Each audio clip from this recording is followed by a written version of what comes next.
Sebuah kolam air hangat di Mojokerto mendadak viral dan jadi perbincangan banyak orang. Kolam ini bukan tempat wisata atau destinasi berbayar. Dulunya tempat ini hanya kolam mandi biasa yang digunakan warga sekitar untuk keperluan sehari-hari. Tapi sekarang fungsinya mulai dipertanyakan. Warga curiga kolam ini sering dipakai untuk aktivitas yang menyimpang. Kecurigaan itu muncul karena sering ada yang datang malam-malam dan sangat meresahkan warga sekitar. Satpol PP pun sempat datang dan menemukan beberapa barang yang bikin tambah geger. Ada kondom, celana dalam pria, dan bungkus sabun di semak-semak. Setelah temuan itu, kolam ini ramai disebut-sebut sebagai tempat kumpul kaum gay. Jadi, bagaimana fakta sebenarnya? Gak lama-lama, mari kita kupas tuntas fakta di balik kisah menghebohkan ini.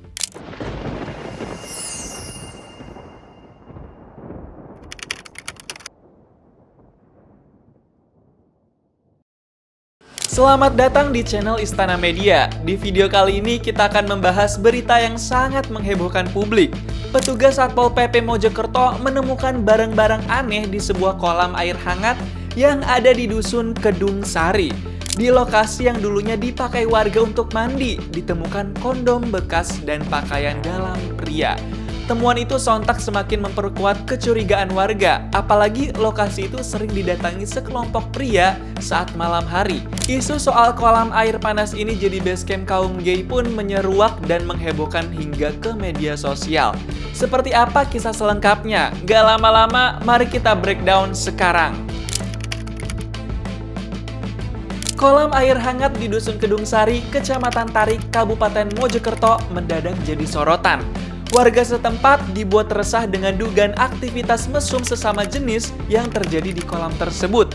Letaknya memang terbuka, tidak berpagar, dan bisa diakses siapa saja.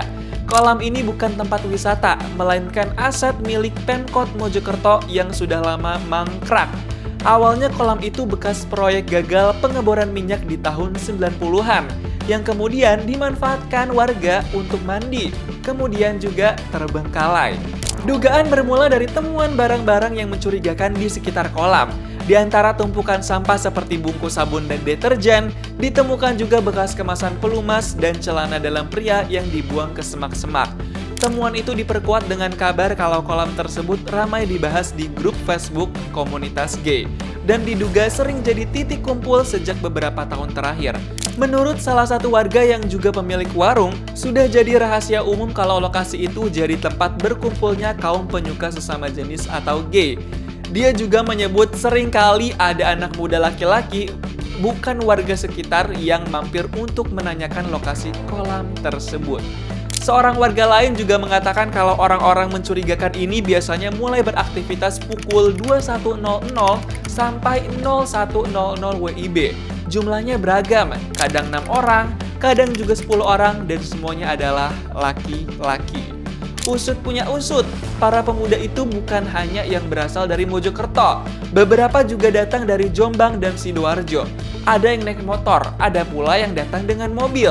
Beberapa warga pun berharap agar lokasi sumur bor ini bisa diawasi atau ditutup oleh pihak berwenang. Isu dugaan penyalahgunaan kolam air hangat Kedung Sari akhirnya sampai ke telinga pihak berwenang. Pemerintah Kota Mojokerto nggak tinggal diam setelah kabar keresahan warga menyebar dan jadi pembicaraan luas, termasuk di media sosial. Petugas gabungan dari Satpol PP dan pihak pemerintah lainnya langsung melakukan inspeksi mendadak atau sidak untuk memastikan kebenaran informasi itu. Saat petugas datang ke lokasi, diketahui kolam tersebut sudah dalam keadaan kosong. Meski kolam air hangat terlihat sepi saat petugas datang, sejumlah temuan di lapangan justru semakin menguatkan dugaan adanya aktivitas menyimpang. Petugas Satpol PP yang turun ke lokasi menemukan berbagai barang mencurigakan berserakan di sekitar area kolam. Di antara tumpukan sampah yang ada di sana, ada juga barang-barang yang seharusnya tidak ada di tempat umum, seperti ada kardus bekas alat kontrasepsi, kondom pria, hingga celana dalam yang tertinggal di semak-semak. Temuan itu tentu saja memperkuat kecurigaan warga yang sejak lama merasa nggak nyaman dengan kehadiran orang-orang nggak dikenal yang biasanya datang malam-malam. Kondisi ini pun jadi perhatian serius pemerintah kota Mojokerto. Kepala Satpol PP mengatakan bahwa kasus ini sudah jadi perhatian pihaknya. Intinya tempat ini adalah aset Pemda Kota Mojokerto. Kami mohon maaf atas ketidaknyamanannya. Kami turun dari Dinas Perhubungan, Dinas Lingkungan Hidup Satpol PP. Besok hari Kamis akan kami pasang lampu sorot 1 unit, kemudian dibersihkan oleh Dinas Lingkungan Hidup, kemudian dikasih semacam pot untuk memperindah. Kemudian kami koordinasi dengan Satpol PP dan Pak Camat dan Pak Lurah serta Pak RT untuk lebih menjaga tempat ini. Pada Kamis 10 Juli 2025, setelah sidak malam, tim gabungan dari Dinas Lingkungan Hidup atau LDH dan Dinas Perhubungan atau Dishub turun ke lokasi. Dengan membawa alat berat, mereka membersihkan semak liat dan menata ulang area agar tidak terlihat terbengkalai lagi. Selain dibersihkan, Pemkot juga sudah menambahkan penerangan, pemasangan CCTV, dan pembatas agar kawasan ini bisa diawasi secara optimal. Nggak cuma itu, petugas Satpol PP juga sudah diperintahkan untuk melakukan pengawasan rutin terlebih pada malam hari. Di tengah derasnya kabar aktivitas mesum di kolam air hangat Kedung Sari, suara dari lingkungan setempat pun mulai bermunculan. Beberapa warga terang-terangan menyampaikan keresahan, tapi nggak sedikit juga yang menilai isu ini terlalu dibesar-besarkan. Bahkan ketua RT setempat membantah kabar kalau kolam tersebut jadi sarangnya kelompok gay. Dia mengaku selama ini nggak pernah memergoki aktivitas mesum itu. Nggak cuma itu, ketua RT tersebut menyebut kalau dirinya secara rutin mengecek area kolam, terlebih pada sore sampai malam hari. Dan dari hasil pengecekannya, nggak pernah sekalipun dia temuin perbuatan seperti itu. Tapi suara warga sekitar lokasi cukup beragam. Sebagian besar mengaku tidak nyaman dengan lalu lalang orang asing, terutama saat malam hari.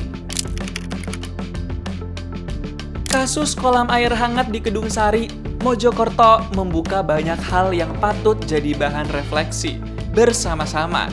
Bahkan bukan hanya soal dugaan penyalahgunaan ruang publik, tapi juga bagaimana masyarakat, pemerintah, dan media sosial menyikapinya. Maka dari itu ada beberapa yang bisa kita pelajari dari kasus ini. Pertama, ruang publik perlu perhatian dan pengawasan. Tempat umum seperti kolam air hangat ini awalnya punya fungsi yang positif sebagai tempat mandi warga sekitar. Tapi karena lama tidak berfungsi dan minim pengawasan, akhirnya berubah jadi tempat yang rawan disalahgunakan. Semak-semak tumbuh liar, penerangan tidak ada, pagar tidak dipasang, dan orang-orang bebas keluar masuk. Kalau tempat seperti ini tidak cepat diperhatikan, bukan cuma warga yang resah, tapi juga bisa menimbulkan masalah sosial yang baru. Kedua, keterlibatan warga sangat penting dalam menjaga ruang publik. Warga sekitar adalah orang pertama yang tahu kalau ada hal janggal di lingkungannya. Dalam kasus ini, mereka sadar tempat itu makin sering didatangi orang luar, terutama di malam hari. Karena merasa terganggu dan khawatir, warga akhirnya melapor. Ini jadi bukti kalau warga yang peduli bisa bantu mencegah hal-hal negatif terjadi di lingkungan mereka. Ketiga, pemerintah harus sigap dan proaktif. Langkah Pemkot Mojokerto memang patut diapresiasi. Setelah laporan masuk, mereka langsung turun tangan. Langkah ini penting supaya tempat umum tidak terus-terusan disalahgunakan. Ini juga menunjukkan kalau masalah seperti ini tidak boleh didiamkan terlalu lama. Semakin cepat ditangani, semakin cepat warga merasa aman lagi. Kasus kolam bor di Kedung Sari jadi perhatian karena dikaitkan dengan dugaan aktivitas mesum oleh kelompok gay. Meski belum ada bukti kuat, temuan di lapangan dan keresahan warga membuat pemerintah perlu bertindak cepat. Langkah penataan kembali kawasan kolam menunjukkan respons yang tepat. Pemerintah nggak cuma membersihkan dan menata ulang, tapi juga menyiapkan sistem pengawasan agar tempat ini nggak disalahgunakan lagi ke depannya. Di sisi lain, masyarakat juga diingatkan untuk tetap bijak. Dugaan pada komunitas tertentu harus disikapi dengan hati-hati. Jangan sampai keresahan berubah jadi prasangka. Apalagi kalau belum ada bukti yang jelas. Fokus utama kita seharusnya bukan pada siapa pelakunya, tapi bagaimana caranya menjaga agar ruang publik tetap aman, bersih, dan berfungsi sebagaimana mestinya. Gimana menurut kamu? Apa perlu ruang-ruang publik yang terbengkalai diawasi lebih ketat? Tulis pendapatmu di kolom komentar ya. Jangan lupa untuk like dan subscribe, serta pastikan untuk nyalakan notifikasinya agar kamu nggak ketinggalan konten breakdown selanjutnya.